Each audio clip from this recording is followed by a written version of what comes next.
पापा के लागे ना लाज खन जवानी वाला ते हम कंफ्यूज बानी कि अपन लेका खिलाए कि तार भाई खिलाए।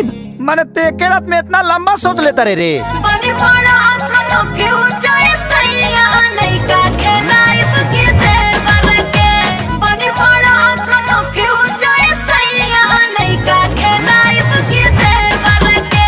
पापा के लागे ना लाज खन जवानी वाला ते हम कंफ्यूज बानी कि अपन लेका खिलाए कि तार भाई खिलाए।